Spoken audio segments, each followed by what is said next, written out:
So we were seeing the how to make our classes and how to create. We have our rubrics here and our grading setup. Now here you see you already know the left side menu. We go to the top menu. We see resources, and in your personal folders, you're going to add a resource.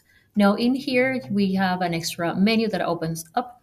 We are going to start practicing adding an assignment. Now this one has a lot of very nice, adding an assessment.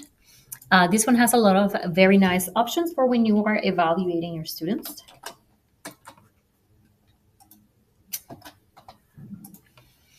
And you're going to see once you begin with the name, it is opening up and providing you with the instructions here. This is the first things that students are going to see when they open, right, the test. Now, they haven't begun the test just yet. They haven't started it.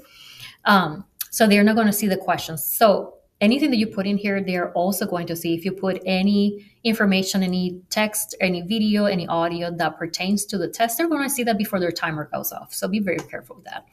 You see, you have the opportunity of enlarging the text or changing colors. If you have any students that have any particular need for that, you can add links.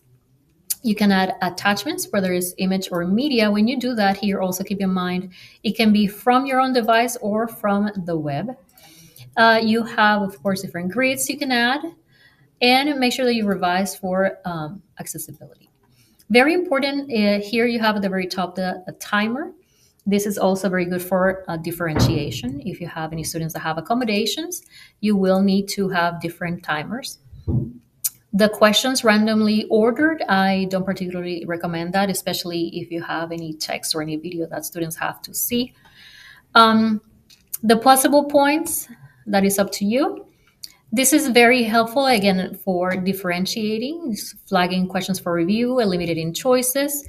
Students can use a calculator. That can be good practice for the STAR or the SAT.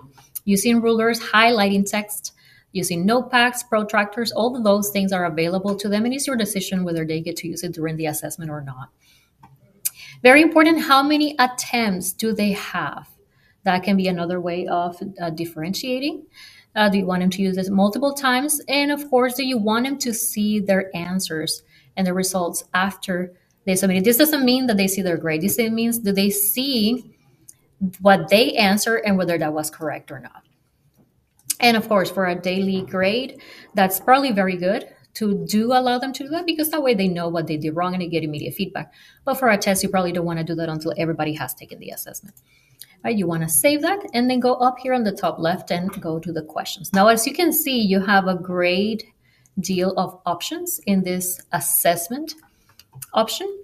You can do any kind of activity that you want. You can start, audios, videos, and inside of that, of course, you can add a multitude of options. You have links, right, that you can add, and you can do the same videos, audios, whether it is from your device or from a link.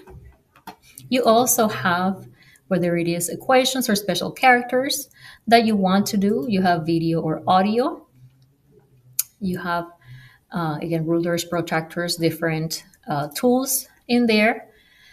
You can also go ahead and, if you want to record yourself, have any kind of pop-up content, and make sure you can preview the question. You can also preview the entire test before you do it.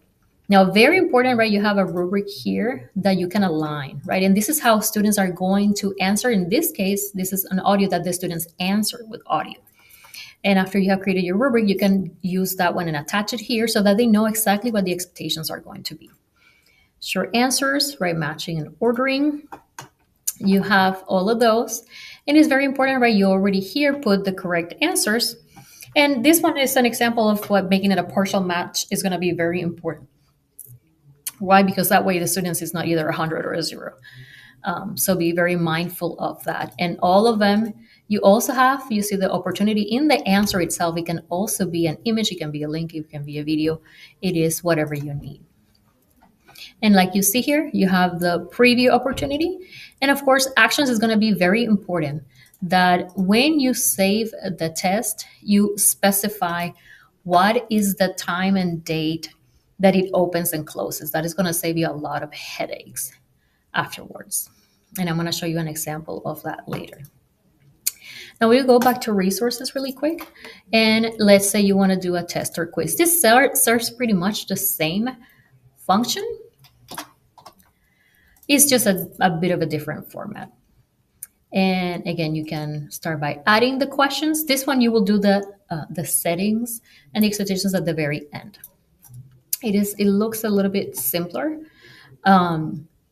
But again, you see you have multiple choice. You can do the same thing. You can add from a link. You can add images. Right? Oh, look at this. You can import from YouTube. It's just a little bit of a different way of looking. Everybody has the same options. And also in the answers, you can come here to little pencil and also add types of answers. It can be an image, it can be a video. It's up to you. Randomizing the choices, how many points do you want it to be worth? And when you finish those things, adding all of your questions, it can be a combination of questions. You have the instructions. How much time do you want it to be? How many times do they get to do it? The same thing. As you can see here, I'm going to show you an example of one that I had already done, like how much time do they get for that? And you see, once you complete it, you have a cogwheel over here. You decide if you want to keep it unpublished until it's time for them to take the test and just close it as soon as it's time to end it.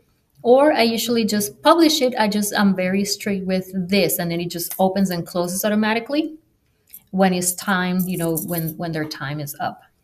In this case, this was a quiz in preparation for a video test that they were going to have later on. So I gave them 3 times to do it. I did let them see their answers because I wanted them to know and get immediate feedback and know what they were doing right and what they were doing wrong.